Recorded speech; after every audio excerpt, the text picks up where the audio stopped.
Before we start learning C in this course, we must know the history of C, when it started, how it developed, who developed, and for that we start with ALGOL because it is the root. ALGOL stands for Algorithmic Language. In 1960, ALGOL 60 was developed, and after 3 years, CPL was invented, which stands for Combined Programming Language. Then BCPL was developed in 1967, right after 4 years. It stands for Basic Combined Programming Language. It was on the basis of CPL. In 1969, B language was derived from BCPL. All these languages were developed in Cambridge University. B language was developed by Cam Thompson in Bell Labs. BCPL and B both were the typeless languages. So in 1972, C language was developed by Dennis Ritchie, in which various features were added like data types. So in C language, many features from ALGOL, CPL, BCPL, B were taken. After that, standards were given to C from different organizations. Let me tell you about the standards which were given to this language. In 1989, ANSI gave C as standard as C89. Then in 1990, ISO gave it standard as C90. Then again in 1995, ISO changed its standard to C95. After that, one more standard was released by ISO in 1999 by ISO, and its name was C99. And the latest standard released is the C11, which was released in December 2011. So development was started from ALGOL, then CPL, then BCPL, then B, and then C. After the development of C, these standards were published time by time for C. So here we came to know about the organizations of C, who developed C, what were the steps-by-steps features added to it. After this, we will see some more things in C from the next video. Thank you. Hello friends, we have learnt about the history of C language. Now in this video, we will see the basic structure to write a C program. Here we will learn the various sections, essential components to write a C program. The section which I will teach you there are not compulsory always. I mean, you will be using them but not always in all your programs. So few of them are optional and few of them will be required in every program. I know it is getting a little complicated for a complete newbie, so just wait for a few seconds and I will make it easier for you. First section that I am gonna teach you here is the documentation section. Documentation section is somewhat a section where you write details about the program. We use it to write things like what this program do, who is the developer of the program, what functions we have taken here, and what are their uses. Like this, so many informations can be written here. Now we write the documentation section in comments. I think most of you are well aware of comments, but those who don't know about comments, we will cover this part after few videos. Just for now, consider comments are something which will only visible into your code and which is only visible to the human reading the code. The compiler which is compiling the code will simply skip the comment and your output will not contain anything related to the comment. So we write documentation in the comments, so documentation is only visible to us, and the purpose of writing documentation is to make it easy for other programmers to know what about your program is. So documentation section is optional. If you don't write documentation, then still your program will run, but a good programmer always write comments and documentation. And writing documentation would help you and other programmers. Suppose you have created an application which contains many programs, then it would be very difficult for you to recognize which program is related to which feature. So in case if any functionality is to be changed, you will be in a great difficulty. But if all your programs have documentation, then you just have to open the program and first line will tell you everything about the program. So that is why I said a good programmer always write documentation. Now the second section we have is the link section. The first one was documentation section and the second is link section. Link section is where we do all linking to other files. By saying other files, I mean library files. Now what is library files?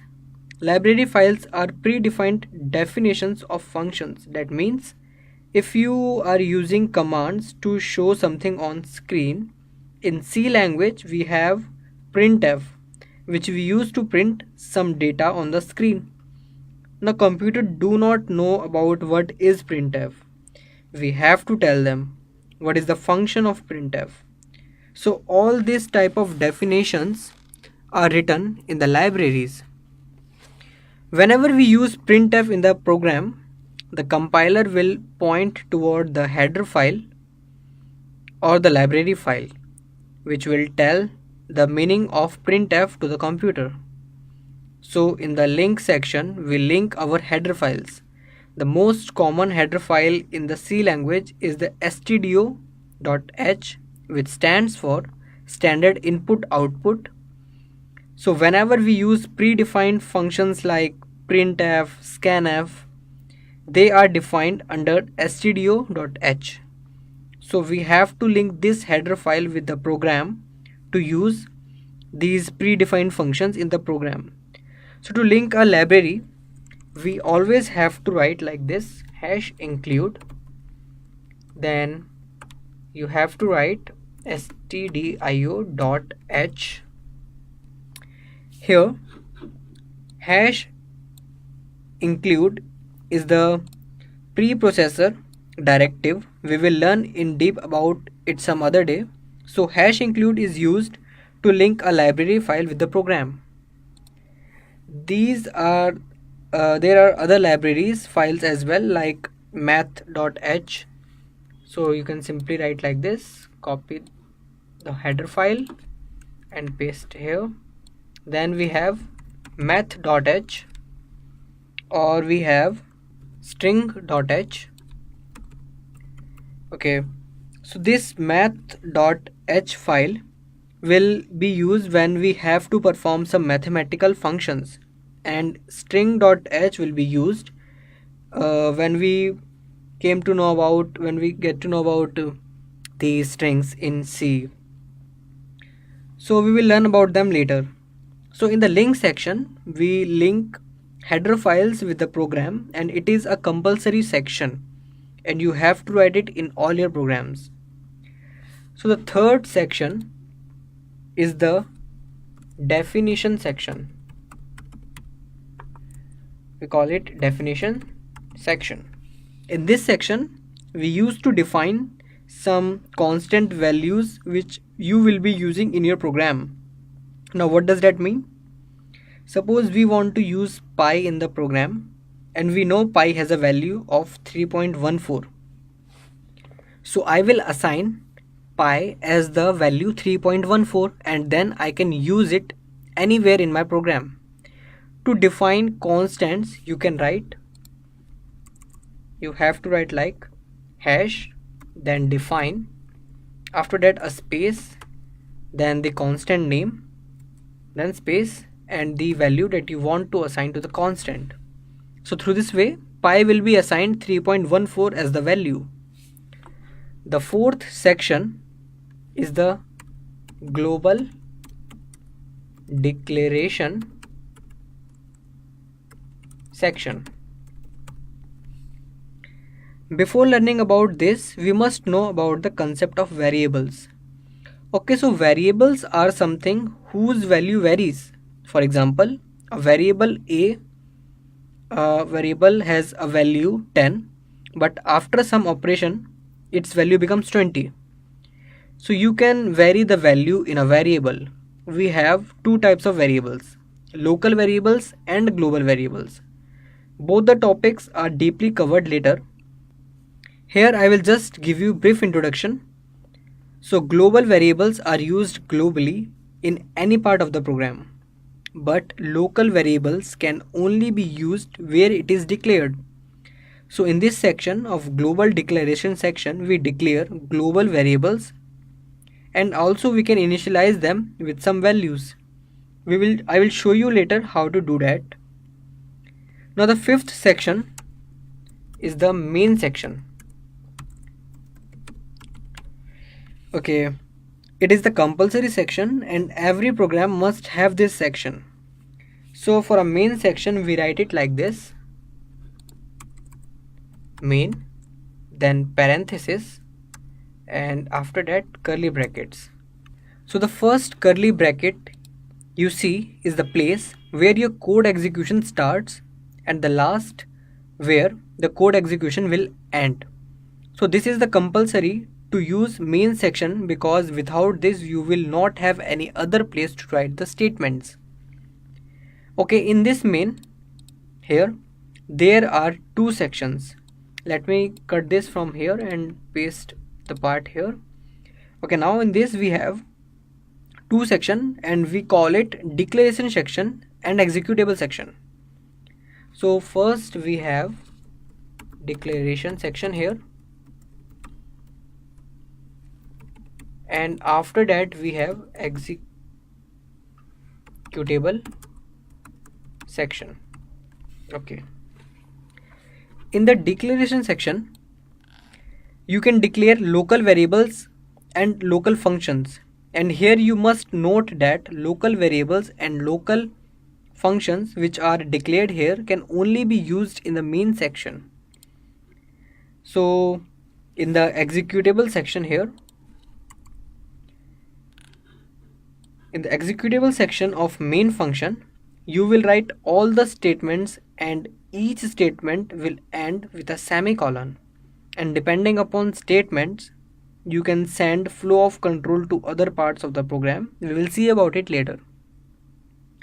And the last section is function definition section. So after this we have function definition section. In C language you can write your own functions as well. So in this section you can write about the functions. This section and the previous section, that was the main section, both can be swapped. That means you can write function definition first and then main section, and its converse is also valid.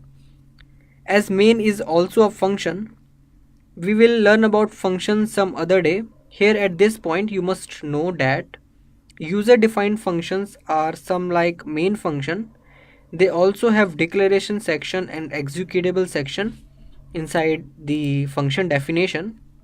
The variable that you declare inside an user defined function will only be used in that function. That means you cannot use variable of a user defined function in the main function, and also you cannot use variable of main function inside an user defined function. Here we can use the global variables that you have declared at this section. So whatever variables you have declared here can also be used in the main function as well as in the function on or any other function. So global variables are accessible inside the main as well as inside the user defined functions. Function definition section here is the optional section, and it totally dependent upon you whether you need user defined functions or not in a program. So these were the basic sections of a C program, and I think we should end the class here. Rest of the things I will cover in the next video class. Thank you. Hey, now in this class you are going to create your first program in C language. We will start this journey by writing a very simple program just to show some text on the screen, and after that you will create some more programs. Here I will show you step-by-step method to write a program. Also I will explain the meaning of every step one by one. So let's start. So the first section is the documentation section.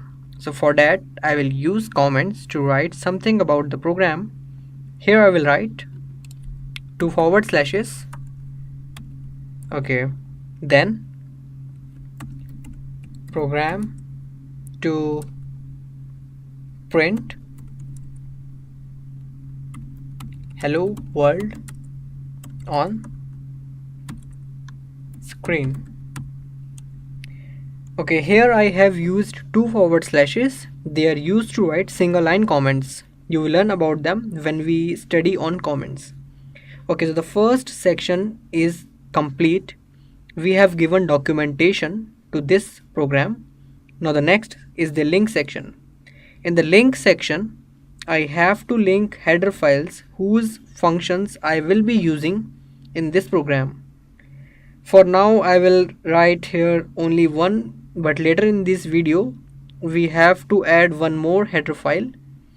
Okay, so here I'm writing the first file, which is very common and we have to use in 90% of the programs. So here I will write hash include, then stdio.h. Hash include is the preprocessor directive. It instructs the compiler to include header files before this starting. So stdio stands for standard input output. I have used this here because in the program I am gonna use a function called printf, whose definition is given in this stdio.h header file. Okay, now we are done with the link section. Next section is the global declaration section. I do not need any global variable in the program, so I can skip this part. And the next is the definition section. Also, no other definitions or constant values are required in the program, so just skip it as well. Now we have the main section. Okay, so here I will write here void main, then parenthesis, and then curly brackets. Here void is the data type of the function. I know you are not familiar with data types, but we are going to cover this after few videos. So for now you can consider void is a data type, which means empty or null or nothing. You have to use this void keyword here until you get to know about the data types. And then we have the main, and I have discussed about main in previous video. Now in main I have two sections. They are declaration section and executable section. So to write something on the screen, we don't need the declaration section, we can skip it. And in the executable section we have to write one statement here, which says printf, then parenthesis, then double quotes, then hello world, and a semicolon. So here printf is the system defined function whose definition is already given in the stdio.h library file, and we have already included that file in this program. That means I can use this system defined function without any worries. Now we always have to write strings in the double quotes, so that is why I have used double quotes here, and in that I have written hello world. Now that's it. we are done with a very basic program.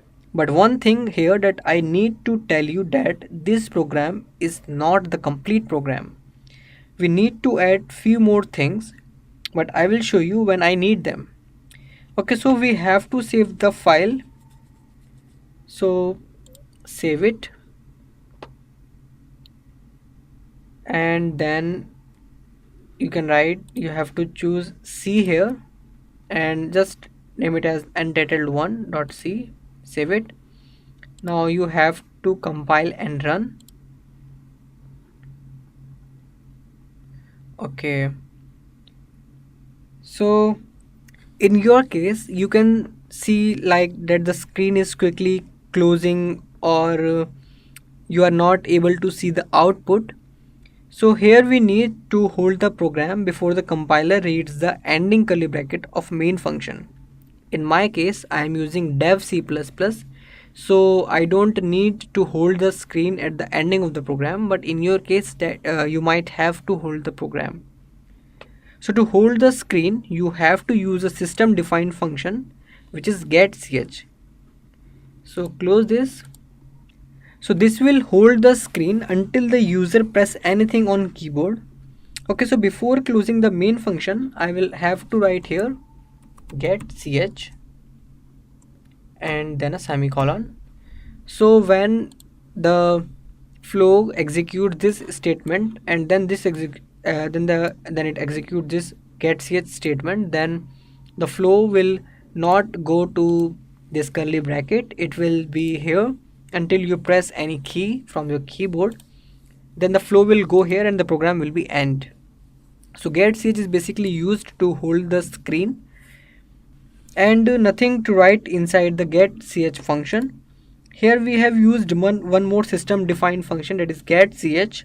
So I must have to include the library which has the definition of this getch function. Its definition is given in the conio.h library, so I must have to include it. So I will write here #include, then conio.h. Okay, conio stands for console input output. It handles everything related to the console where we see output of the program. Okay, now let's try to run the program.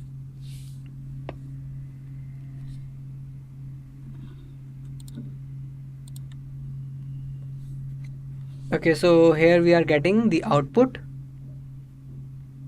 and you can see the screen is stopping at the ending of the program. So this black screen is known as the console, and so the conio.h is related when any function related to the console is used in the program.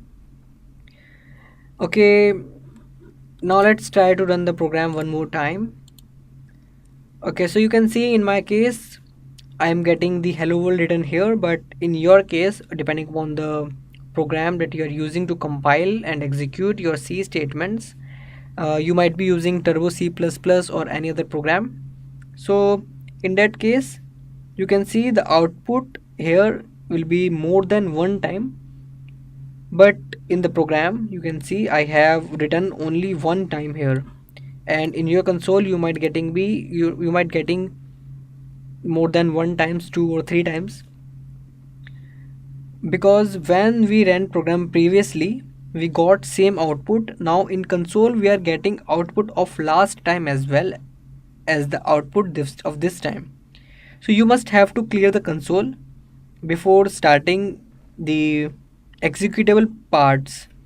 Now to clear the console there is a system defined function called clr_scr, and I will use it here right before my executable statements. So I will write here clr_scr, it's for clear screen, and a semicolon.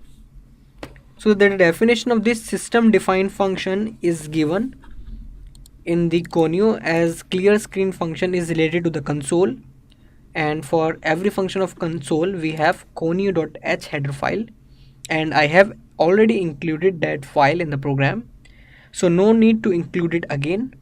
Now save the program and run it.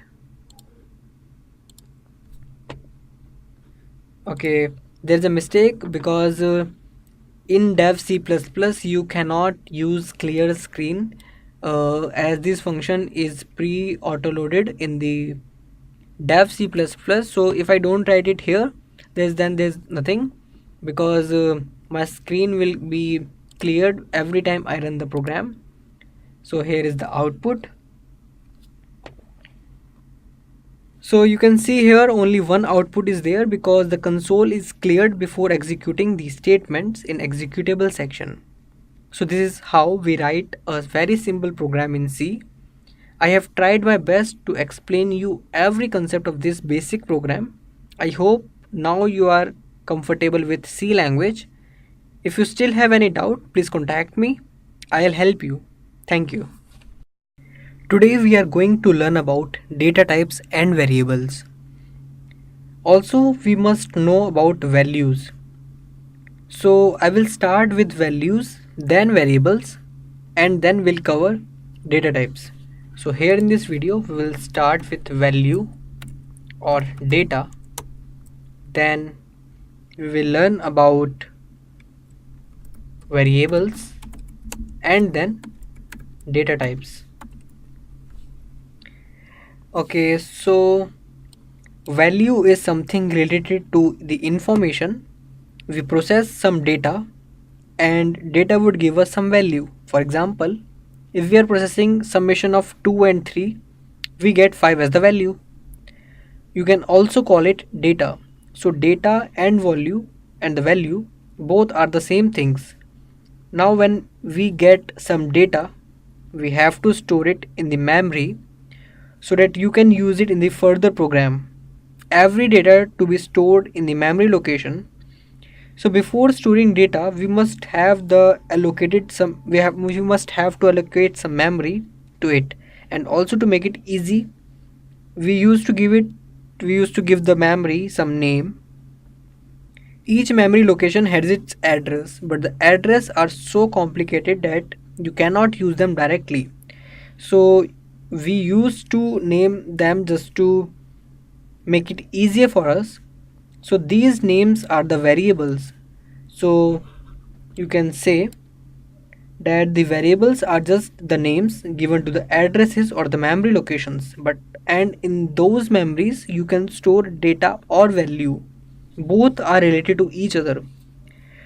Okay, now the next is the data types, which is also related to values and variables.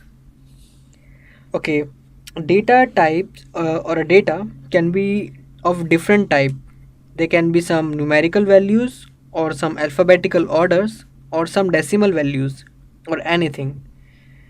So in C language we must have to tell that what kind of data we are about to store in the variable. Okay, so data types are broadly divided into two parts. So the two types of data types are primary data type and the secondary data type. So primary data types are also called the fundamental data types, and secondary data types are derived from the fundamental data types or the primary data types. So primary data type includes it includes integer, which are int. Then we have character as the char. Then we have decimals for the as float. Then we have double, and then we have void. Okay, I will explain you these 5 data types in this video. And the secondary data types includes array, then pointer, then string, and then structure. After that we have union, and then we have enumeration. Okay, these topics are the advanced topics, and a whole new chapter is there on each topic, and you will learn about this later. Okay, let me start with fundamental data types.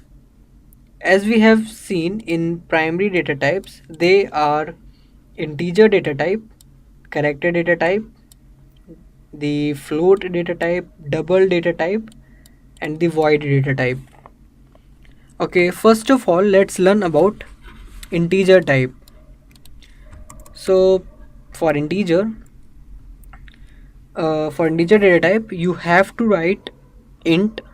We use int data type whenever we require to store any numerical value, for example 2, 7 or 20. So int is used as the data type for the variable in which you are going to store the numerical values, for like 2 or 7 or 20 or 25, anything. But you cannot store any decimal value in the int data type. That means you cannot use int to store like 4.7. This will be the wrong. Also, when you declare a variable of int data type, then you know that this declared variable will hold only integer value. But along with this, you must know that an integer variable will use 2 bytes of memory. So if it is int, then it will use 2 byte of memory,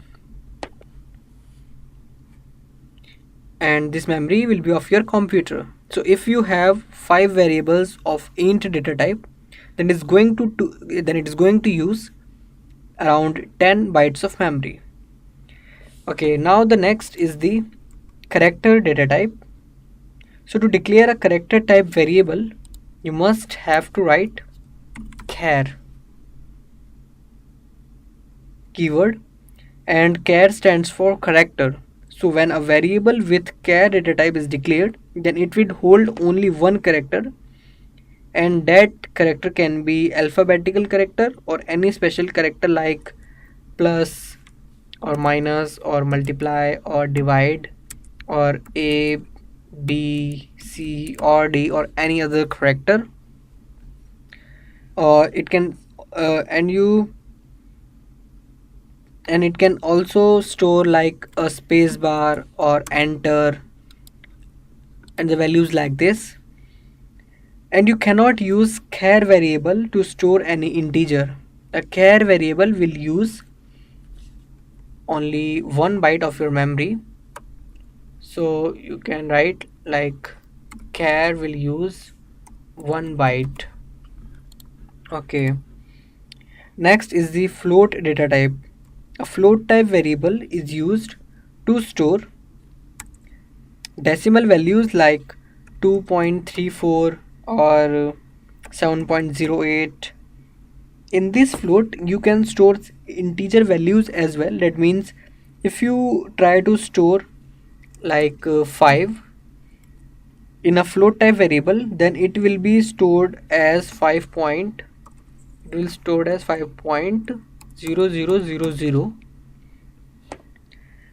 which mathematically means the same. So a float type variable will hold 4 byte of memory from your computer. Then double data type is similar to float data type. These data type will hold decimal values, and in many tutorials you will find float and double categorized under the same category, because both can hold decimal values. And the difference come here is just of size. A double data type can hold a large decimal values with many decimal digits as compared to float. So we use one of them as per our choice. For example, the value of pi, which is 22/7, when you take it in decimal value, then you know it's a big value in decimal, and we used to round it off according to our need.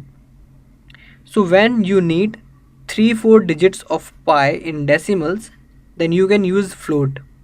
But if you need 6, 8, 10 digits in decimal value, then you can use double here. A double type variable will will hold 8 bytes of memory. So you must be very much aware of the use of double because it requires a large memory if compared to other data types. And the last is the void data type. So a void means empty or null. We cannot use void to declare a variable because it is empty, and by definition variables are used to store values. So an empty variable cannot use to store values. So void data types is not related to the variables, they are related to the functions. We have a great section ahead on functions, and most of the things about void you will learn there. Here I will tell only that voids are used to declare the data type of a function, which eventually means what kind of value a function would return. In my previous video, you might have noticed that I have used void with the main. As main is a function, so using void with main means that main function will return nothing. A void do not take any memory, so it is of 0 byte. We know double is of 8 bytes and void is of 0 byte. Okay, now there is a concept here of modifiers which are used with data types to change the size and range of data types. I will cover modifiers in the next video class. Thanks for watching. In previous video, you came to know about the meaning and the use of data types.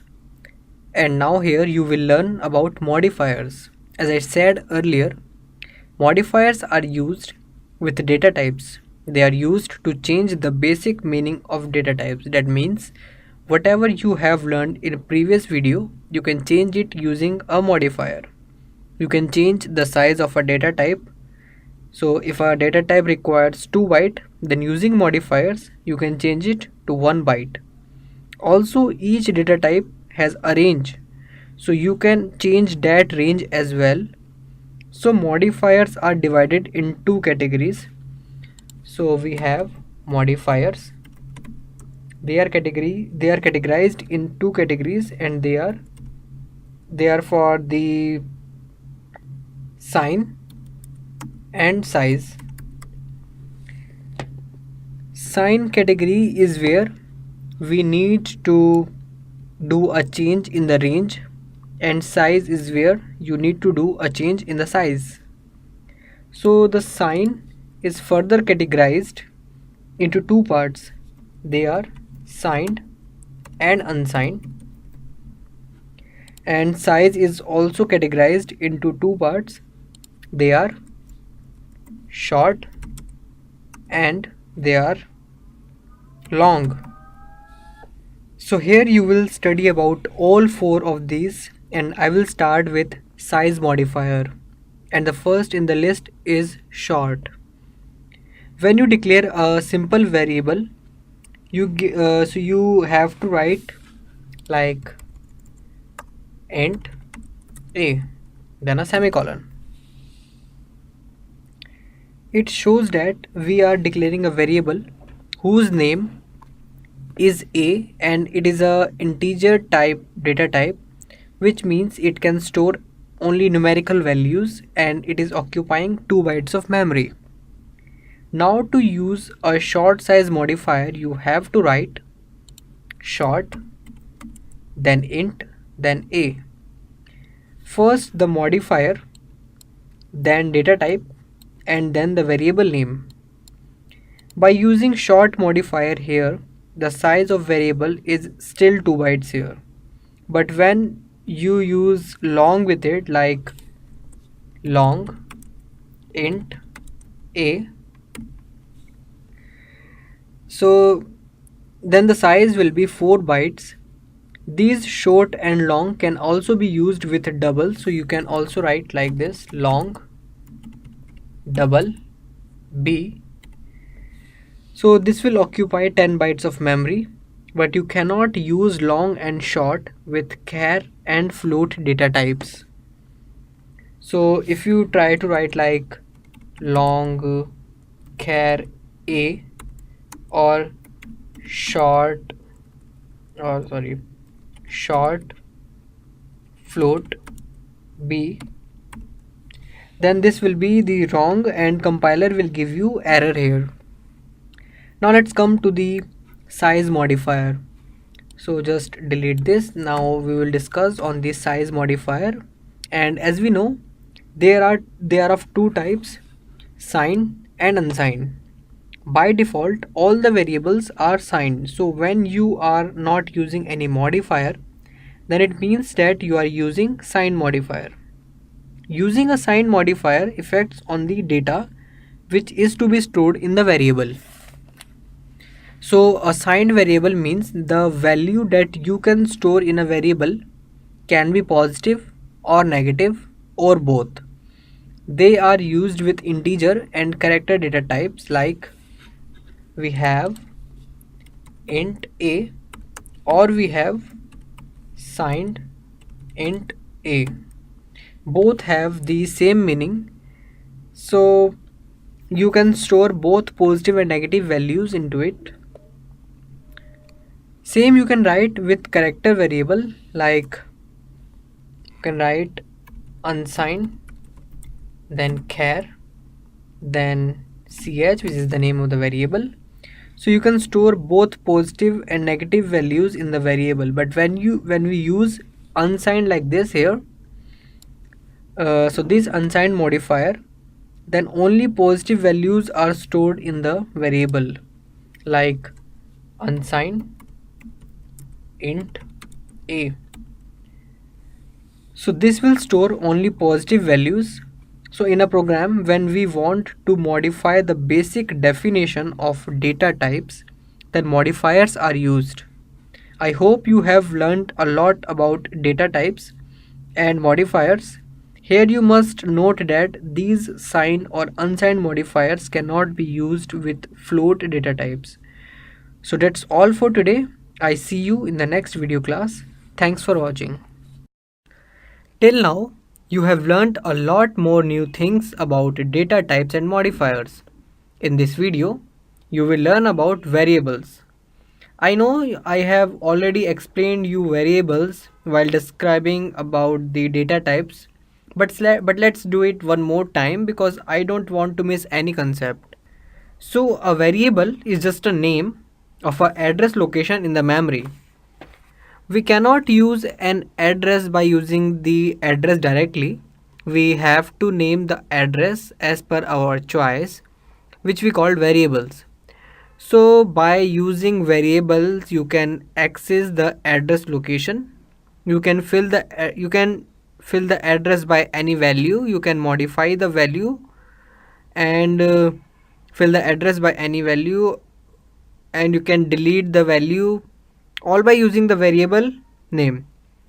And this we have already discussed that variables can hold different types of data, and those data types we have already discussed. Now there are some rules to write a variable name. There are some keywords in C like int, float, etc. You will come to know about all these keywords as you go ahead with this course.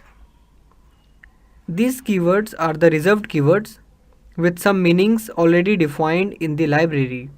You cannot use these keywords as the name of your variable. A variable cannot be started with a number. It can contain numbers, but the first character cannot be a number. So if you write a variable like int 5ab, something like that, so this will be wrong. So for a correct convention of variable name, you must have to start the variable with a character and then you can use any number. So this will be the correct. There are some more basic rules about this nomenclature. I will tell you when we use them. Now if you remember, I told you about global variables and local variables. Let's discuss a little about them here. So there is a section in the main function or any function In any function, first of all, you have to declare your variables. You cannot declare variables in the executable section. So if you remember, there is a section. For suppose we are working in void main. So in this we have, first we have declaration section, and after that we have executable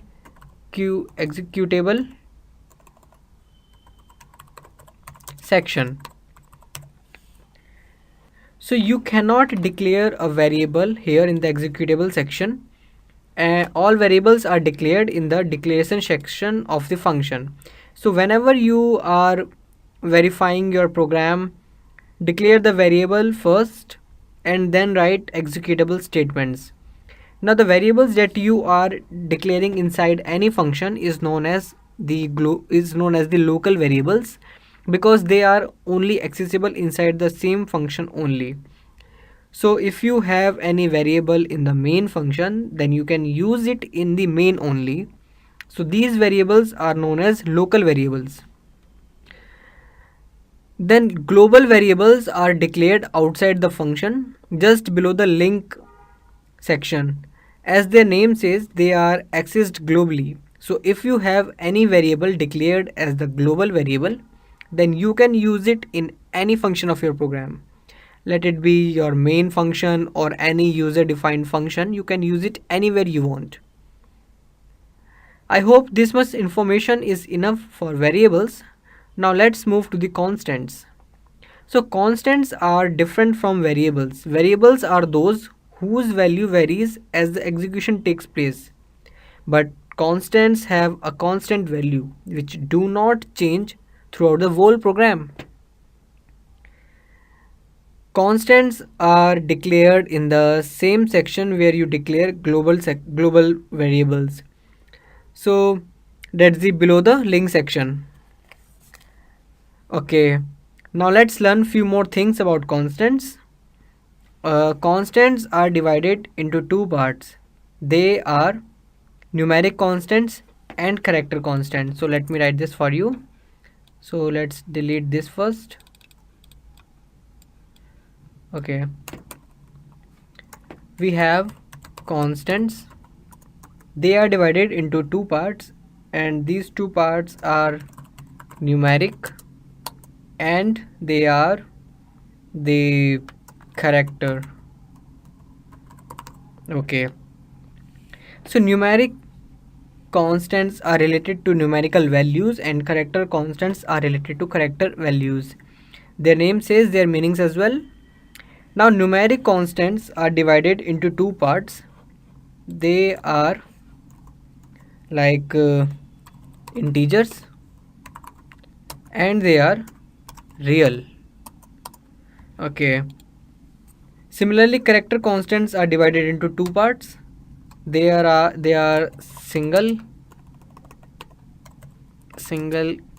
Okay, single character, and they are strings.